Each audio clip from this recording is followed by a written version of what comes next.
Okay, welcome everybody to September 13th Coach Training Zoom. I'm Jason Adams, and tonight we're going to be talking a little bit about, facing your fear, being a coach, and getting out there, and kind of being unashamed of what you're doing, because you should be unashamed of what you're doing because you're helping people. But I know there's a lot of a fear of just putting yourself out there, and fear of rejection, maybe some fear of failure even. And Corey's going to talk a little bit about that tonight.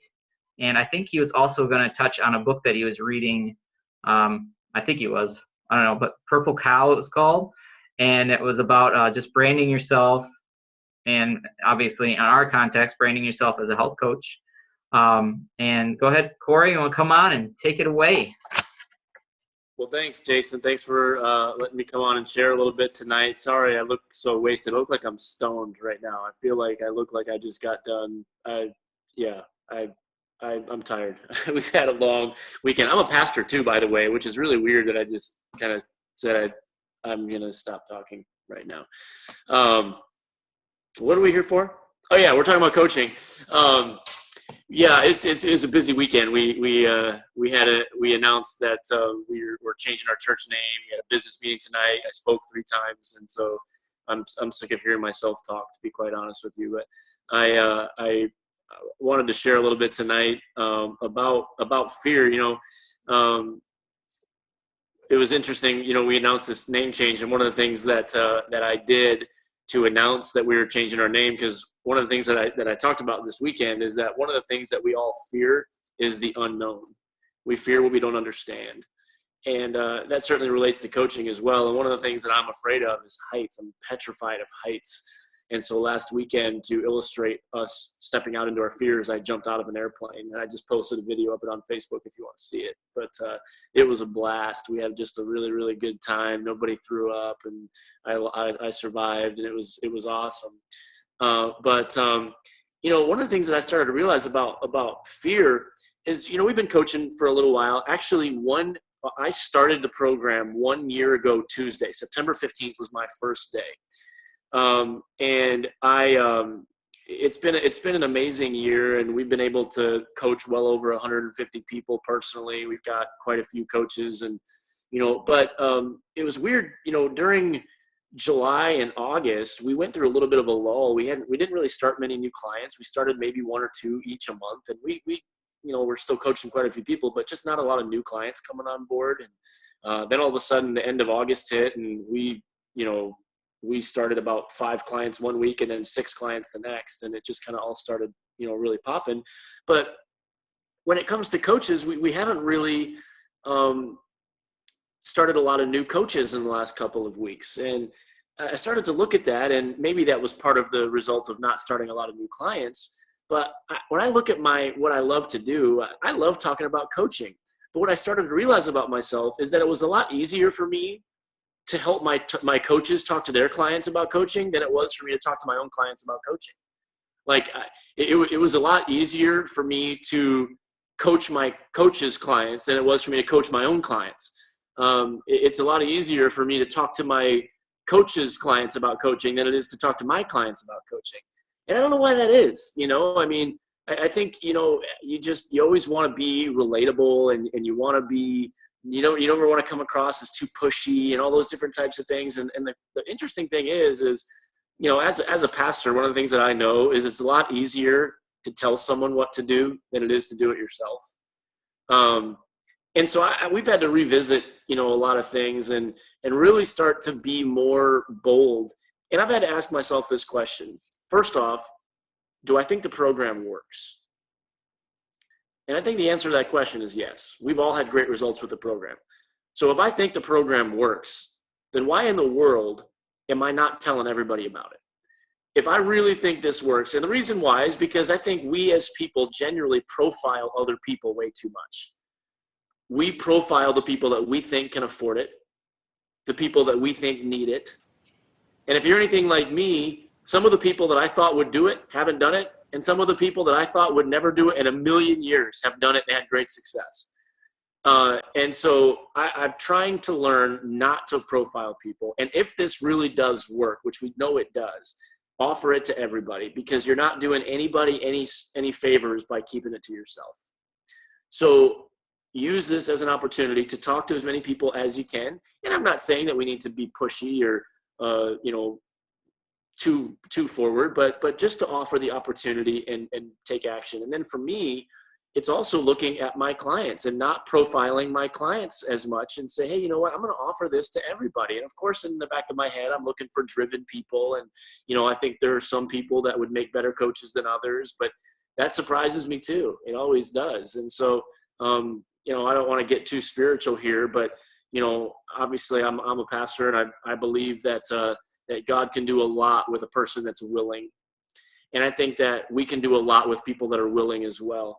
And so, man, I encourage you this week to get on the phone with your clients, celebrate them, and offer the opportunity. Offer the opportunity for the program. Offer the opportunity for coaching. And you know what? What's the worst that they can say? And we're layering. And some of the clients that you talk to won't be a client until 3 months after you talk to them. And some of the people that you talk to about coaching won't jump on right away as well. And it just is, that's just kind of the way that it works. So I would just encourage you to really push past your fears and understand, yes, we believe the program works, and we also believe the coaching works. Many of us have been impacted greatly by the coaching, not only financially, but just purpose-wise as well. And so I want to offer that to others. And so for me to keep that to myself is really something that I need to get away from doing and offer it more. And so the last thing that I'll tell you is I picked up this book. I've actually read it before, but it's a short book, not very long. It's like 130 pages. It's called The Purple Cow, and it's by a guy named Seth Godin, and he's a marketing expert, and brilliant stuff. Really, really brilliant. The fact that you're on this Zoom is great. One of the things that I've realized, most of our coaches that are doing well are the ones that are on the Zooms. The ones that go on the Zooms, take what they learn and apply them. The coaches of ours that are struggling are the ones that don't get on the Zooms, that try to do it on their own and just feel like they don't have enough time. I don't think that there's too many of us that look at reading books and think, man, you know what, I'm just busy. I'm talking to clients, and I'm working my job, and I'm being a parent, and I'm trying to do some things with my wife, whatever. But listen, you've got to find some time to develop yourself. John Maxwell says that when a leader grows and develops, everybody wins. And so if you want to be a better coach, man, there's a list of books that I can tell you that I've read in the last month that have really helped me. The first one is this Purple Cow. It talks about marketing and how to brand yourself, and it just kind of blows your mind with some of the things that it can help you to do. Another one that's great is by a guy named Stephen Covey, and it's called The Speed of Trust. That's a great book as well. Dale just mentioned Today I Begin a New Life. So there's lots of great resources out there. And somehow in your time throughout the week, I would encourage you to add personal development to help you to become a better coach. A couple things you can do: get on these Zooms, talk to your coach, read some books, be a learner. And if you do those things, you will find that they will pay a lot of dividends in the end. So anyway, those are just a couple things that I wanted to share with you today. I hope that's not too all over the place. And Jason, I'll turn it back to you, but thanks for the opportunity to come on and share a little bit. Thank you, Corey. I think that was awesome, actually. That's been one thing that's been huge with me is the personal development. I mean, besides like picking up a magazine the last 20 years, I haven't been much of a reader. I'm still not much of a reader, but what I do love is audiobooks and podcasts and things like that. And those are things that I can work into my schedule, at work. Instead of listening to Pandora all day, I'll put in a podcast, and it kind of fills you up, and just kind of recharges you, and really also gives you some outlook of, it doesn't have to be perfect, and it doesn't have to happen like the next day. I mean, if you're just consistent and keep working and doing the things, being on these Zooms, being in the community, like one thing Corey said, it's a lot easier to tell someone to do it than do it yourself. I really found that with the ED boot camp. I've been going through the ED boot camp for my coaches that are going through it. And, like, I'm like, oh man, I got to be doing these steps too. And, it's not always easy, but I know that I need to grow for them. And so I am really wanting to take those steps and be a part of what they're doing. So I know exactly when they call me up and be like, hey, that call the other day? And I'm like, no, I didn't watch it. So I think that's great. And you also touched on profiling, which I think is a huge thing. Is I learned that really quickly, that if somebody wants this bad enough, money is not going to be an issue. If somebody wants to make that healthy change and you unlock that why and get them to a place where they are ready to make a healthy change, and money is not going to be that. I mean, I talked to somebody the other day that was selling some stuff on eBay because their order was coming up and they weren't going to have enough money to get their order. And they were doing whatever they could to make sure that they stayed in fat burn and stayed on the plan because it's that important to them. So yeah, profiling was a huge thing. Is I don't write anybody off. I don't know. I will never make the decision for somebody else. That's always been the key. So that was great, Corey. Thanks a lot. And also on that is, with the fear, who's waiting for you? Like that's the biggest thing, is who's waiting for you to tell them about the program. And if you're sitting back and scared and nervous about what they're going to think, I mean, all of us probably wouldn't be here if Dan didn't, reach out to Eric and Eric didn't say, yeah, let's, why don't you hop on? I'll tell you all about this. None of us would be here. And man, that makes me sad to even think about that for a second, that that a year ago, if Eric was like, I don't know, I might hurt that friendship with Dan if I tell him about it. I mean, if he would have done that, like, where would all of us be right now? I know I'd be miserable. I have a whole bunch of acid reflux going on and high blood pressure and just be sitting uncomfortable on the couch right now. That's where I would be at.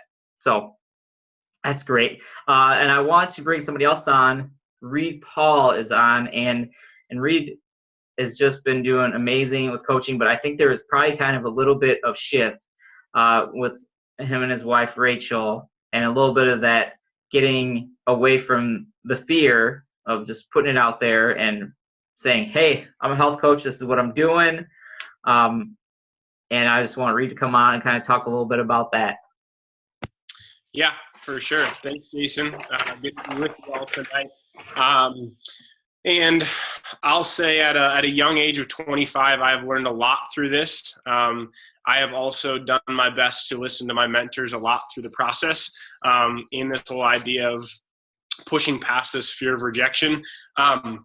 For a full-time job, I'm actually a youth pastor. And to give you kind of a little bit of a look into my life and kind of where a shift happened, especially for Rach and I, is right around July of this year. I had just gotten done coming off of a summer camp with some of our students and got back into the office, was working with another youth pastor at my campus. And I, had seen a lot of things happen with Take Shape for Life. I had these moments that were just awesome to celebrate. I was doing that via social media. I was celebrating my client stories. I was recording videos and just sharing those moments and just celebrating them. Living my life out loud, living their celebration moments out loud. And all of a sudden, my coworker, the other youth pastor at my campus, he and I are just in a conversation and we're just talking about life. And as we are, he said, Reed, there was something I want to talk to you about with your health coaching. And I at this moment had all of my defenses come up. I'm like, oh crap, I don't know what's about to be said to me. This guy's 10 years older than me. I have no clue what's going to happen. And he proceeds to tell me, he said, one thing that's happened is there's been a couple of leaders that have been talking about how you seem like you're more passionate about being a health coach than you are about being a youth pastor. And talk about a tough moment. And talk about needing to use wisdom at 25 years old. And thankfully I did. I paused. I think I did. You guys might say, well, you could have done that differently. But nonetheless, in that moment, I just paused and I took a second to just listen to him, to hear his heart. And even in that moment, check my own heart. Was there moments where I had poor intentions, where I was trying to be more of a salesman than a health coach? And really, as I checked those things, and I kind of checked my own systems, my own heart in that process, I said, I don't think I missed it there. And I didn't say that to him out loud, but I really just checked that in my spirit. And I began to hear him out, and he's like, they're just saying that, they're just having a hard time with this. They've been burned in the past by pyramid schemes, all this stuff. And I followed up that conversation by asking him a few questions. And I said, you don't have to tell me who, but how do these conversations come about, and how did you handle those? And he began to tell me, Reed, I defended you in those moments. These are moments where, as they were saying, I just told him, hey, don't worry about that. He's got good intentions. And I honestly turned to him and I said, hey, man, as much as I appreciate you having me back in that moment, the best thing you can do to help me is for you to ask those people to come talk to me about it. For you to ask those individuals who've got issues just with what I'm posting, how I'm sharing my life, how I'm living my life out loud, for you to have them come talk to me. And I don't know, I understand that not that all of this line is I'm not trying to put any projection that you all are Christ followers or whatever, what you believe in. I'm not trying to make it a spiritual call. But that's just that's human nature. Like, if you got issue with somebody, talk to them about it, deal with it. Like, don't sit there and talk to a separate party. That's gossip. And that's what we watch Real Housewives of Beverly Hills for.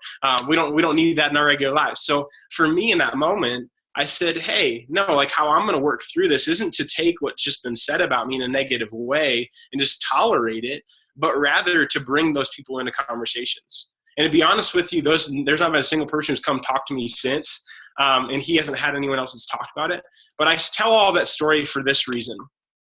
If in that moment in July, I had listened to one voice that told me that what I was doing was not okay with other people and that they were upset about it, or whatever the case may be, whatever their intentions were for saying that, had I listened to that and completely stopped what I was doing and stopped health coaching, stopped sharing stories, stopped living my life out loud, there'd be 5 health coaches that would not have signed up under us in the month of August.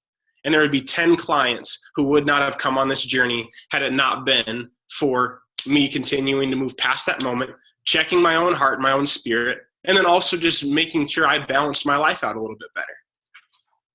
Had I listened to a moment when rejection, when that fear that somebody would say that about me, that happened for me, had even in that moment where you were the biggest moment you fear, had I listened to those voices, there were going to be so many people's lives that never would have been affected, that never would have been able to experience life change. And I knew in my heart back in July that my heart was not to boost my paycheck.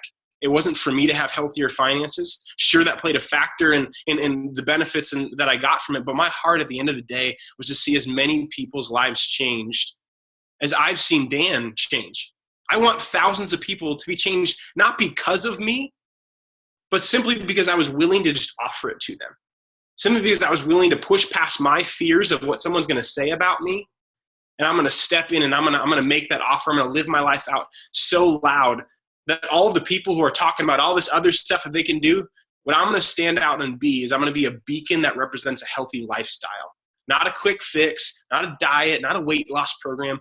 I'm going to be a beacon that talks about a healthy lifestyle. And whoever wants to be ready to make that decision, and that choice, may I have pushed past every moment where somebody thinks my heart is poor or thinks a negative thing about my post, and may I continue to live out loud so that lives are made, there's a difference made day in and day out in those people's lives. So I don't know if that speaks to any of you. If any of you sit there and say, that's the moment I'm scared of, may I say that my moment that I was scared of came up to me about a month ago. And this was after I had been coaching for about 4 months. We were ED at this point. We've been doing it. Even when those moments that you fear coming up, may you realize and recognize that the difference that you are making in the lives of other people is far more important than the one opinion that comes up that tries to take you down and to destroy the influence and the impact that you are making in thousands of lives. Because that's where it's a game changer. That's what separates the coaches who are just making it and those that are thriving in this thing. those that are making a difference in so many lives, is those people that can push past the voices, the few voices that try to bring them down and rob them of the freedom and the health that they're striving for and the health that they're fighting for in other people's lives. That's the difference that is made. It's the people that can listen to the voices that are talking, the celebration moments, the celebration calls that you're having every single week of the people who are being able to play with their kids. Remember the difference that you are making. Don't take moments where people try to point out flaws within you or to try to bring you down as moments that drive you. But may you take the moments where you're making a difference in people's lives and let those be the things that move you forward and advance you, not to just make a difference in 10, but to make a difference in thousands of lives because you invited people into the process and you lived your life so loud for that to be possible. So those are just a few thoughts from me. Pushing past that fear of rejection, so much comes down to what we allow to run through our minds day in and day out. And there have been moments, I'm sure there have been moments for each one of you where you've been saying, I don't know if I want to post this because so-and-so might say this, or so-and-so might think this about me. Don't worry about any of that. Live your life out loud so that other people who need it can go on this journey. Because there are people right now for me, and what this also ultimately boils down to for me is if I only live my life out loud in person, in this brand new scenario that I'm in Illinois where I just moved here in March, if I only lived it out here, I wouldn't be making a very big difference. But the fact that I was willing to share my story day in and day out, and I continue to share it on social media, that's made the world of a difference. I've shared this with some of you before. There are people that I'm talking to, I haven't talked to in 10 years that I went to high school with. I never would have had a conversation with them, never would have had a chance to see a difference made in their life if I just continued to live my life as it was and didn't even talk about my life over social media. But simply by me stepping into Facebook and Instagram and putting my life out there on a platform where thousands of people can comment on it, that's made a world of a difference. So if you're sitting there and you're struggling with posting your before and after picture, or you're struggling to, start following up with people who've liked your stuff and thanking them for it, do those simple action steps, because I promise you there are going to be a lot of people who are thanking you on the other side of that, who you never would have had the chance to be thanked by if you never stepped out and were willing to take that step because you were too scared of the rejection that you might experience. And even when you do experience rejection, always see your no's, whether it's with coaching or clients, as not yets. Because I just had a kid that I talked to back in March when I first started who just texted me today and said, hey, man, let's do this. And you just got to keep planting those seeds, keep putting it out there and pushing past all the voices they're going to try to bring you down because you're making a difference in people's lives. So never give up, don't quit, and keep fighting for other people because they need you to fight for them first before they ever can fight for themselves. Thanks, guys. Whoa. We're not worthy. Reed, that was awesome, man. Wow, that was so good. I am glad that I hit the record button. Yeah. I don't even have anything to say. It was that good. Yeah. No, that was awesome. Yeah, living your life out loud. That's probably one of the biggest takeaways there. But I love what Reed did though.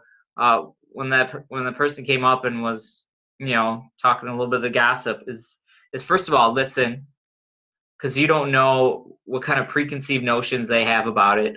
You don't know what they're thinking, and people don't know what they don't know, right? I mean, they're probably like, I don't know what Reed's doing. He's doing like one of these pyramid things, blah, blah, blah. He has no idea that he is literally changing people's lives. I have one of our coaches on here who was the first person that we signed up to be a client. And I know for a fact that they are just thrilled that I wasn't scared to share the program with them because their life has been changed. And honestly, I work with them, and sometimes when I see them in the hallway, I don't even recognize it's them because they're like, they're changed so much, and it's just been amazing to watch that. And that's kind of the thing that helps drive you is just, who's just waiting for you? Who's out there just miserable at night? Like, I was miserable. I used to get angry just sitting on the couch and just get mad because I didn't know what to do about my weight and health. And I just, who's out there at night? I'm getting emotional. Sorry. Who's out there at night, just sitting in bed just praying or just hoping that something's going to change, and they don't know what to do. And if you don't reach out, who's going to reach out to them? Probably nobody. It's going to be the same thing over and over again. It's going to be like me, 17 years of just up and down yo-yo diet and just trying things and failing at things and being frustrated and just finally just kind of giving up. I know Guy Adams had to hop off the call, but he said one thing, that he got diagnosed with his doctor that basically he was going to be living the rest of his life in a wheelchair. And he went into his car and accepted that fact. He had to sit there and say, okay, this is what my life is going to be. And now I saw him at church today, and he was just cruising, like just, walking around wherever he wanted to walk. So yeah, that's just awesome. The one thing too that you said that I really loved is, the people that don't understand and don't get it, don't put much time into that. There's a line I heard a couple weeks ago that I just love. Dance with the ones that hear the music. So there's going to be people in your life that are going to get it. And, this goes with coaching, with clients. There's going to be people that just aren't ready for it, but there's going to be those people that are just hungry for it, and it's going to do amazing, amazing things for their life. So that's probably what I'm going to end it with. Dance with the ones that hear the music. And I'm going to stop recording. Got any questions or any comments? This has been an awesome call. All right, I'm not going to hit end meeting. I'll just hit stop recording.